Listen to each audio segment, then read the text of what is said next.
All right. So with that note, let's move into our first topic. It's going to be OWCS. Stage 4 is coming up on us fast. It's the last stage of the inaugural season of Overwatch Champion Series. We're getting to the final bracket, but we have a points update for you. So let me bring that up here on the screen just to kind of solidify who's doing what right now, what to expect. And we've got it breakdown for NA and EMEA. Is a lot of what we were talking about last week, maybe 2 weeks ago, when we were doing our recap of the last tournament for stage 3. Toronto Defiant leading North America with 1250 points, almost double Energy Shock as second place, almost triple Nightmare in third place.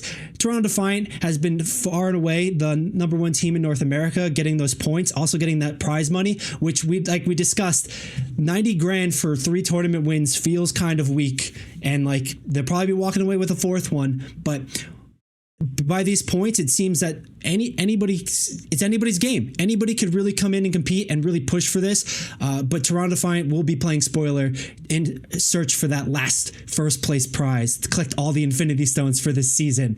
Then over in EMEA, ENCE Space Station, kind of a tighter match. These two have been 1 and 2 neck and neck the entire time, back and forth. Virtus Pro coming in as a 3rd place, almost double the points. But the spread here isn't that far apart. We can see Vitrus easily come back, knock up to 1st place or 2nd place with a win here. And they were looking strong in the last tournament. Then we have a couple of familiar faces, but the point spread equally competitive, but like less of like a dark horse sort of mentality. Nick, between these two brackets and this point system, you have anything to say? What do you think about what you see here? Because this is the most updated thing. We talked about the prize pool, but then we also talk about the competition now as we're getting into stage 4 that's starting next week.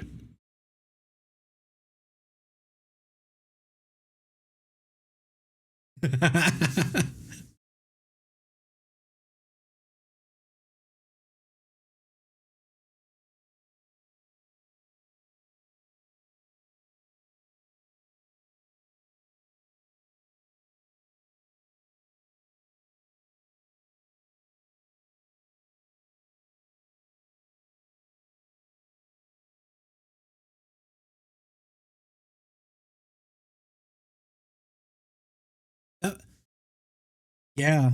That might be an interesting point because this last stage could be just a lottery. It's whoever rolls into Toronto Defiant, they're just done, right? Whoever gets lucky and doesn't roll into them, or Nightmare, Energy Shock, who seem to have had an answer to them previously, they might be able to say something else, but who knows what's going to happen because now Juno is going to be a part of this section, this stage, and we're going to see some patch changes coming up this Tuesday, and that's going to shake up the meta. Also, side note, we're seeing in the APAC region, Nick, I'm not sure if you heard this part, but there's a armor bug where 2 instances of armor application, Ramatra normally has armor. He goes into big arm punchy man. He gets more armor. So that's 2 instances of armor application. The bug is that it's basically cutting damage down twofold, and you're seeing that bug happen for like Brig, Torb, as well as Ramatra, and all you're seeing in APAC is like a Brig Ramatra comp coming through, something that shouldn't work, but because of the extra armor damage reduction, how strong armor is in general, they're able to run these things, and like people are hoping that bug gets fixed on Tuesday, which might shake up the entire season 12 meta already 2.5 weeks in plus, right? So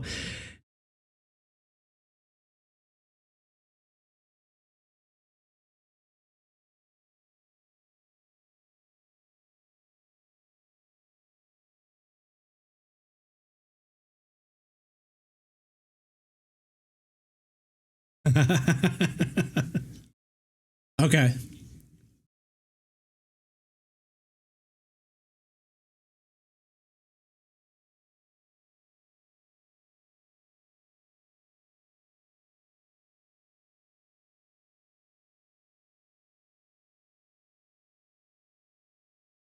No, that's a great question.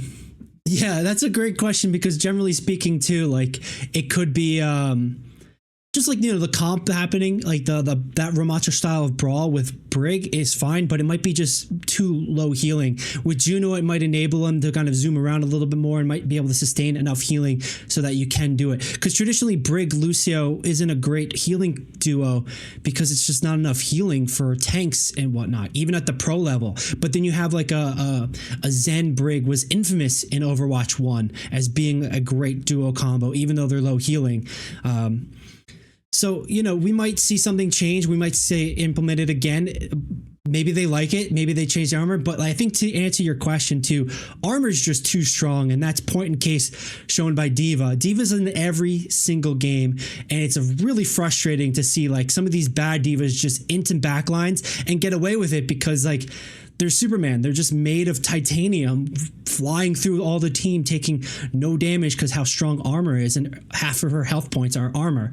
But we are expecting a D.Va nerf coming up. We are expecting some other changes coming up, but those changes might be integral to the competition this stage for Overwatch Champions Series, and we'll kind of see.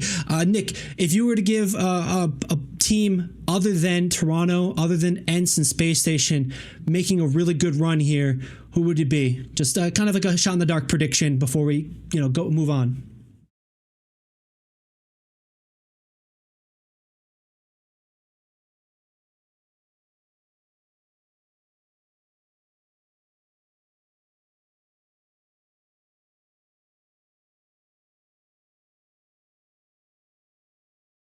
Right. Right, just the meta kind of falling into their laps a little bit. They both have made some great plays and great runs earlier this year, but both have had some difficulties otherwise as well. So like this could be a good time, and then that's a fair shot in the dark. If you have any other ideas out there, if you're watching, let us know. Who do you think might be the dark horse for this competition before seeing anything happen, before seeing the patch notes, etc.? What team do you think is going to make a great run, is going to make that last point push so they can get into DreamHack Stockholm overall? A lot of fun to watch. I'm excited to see.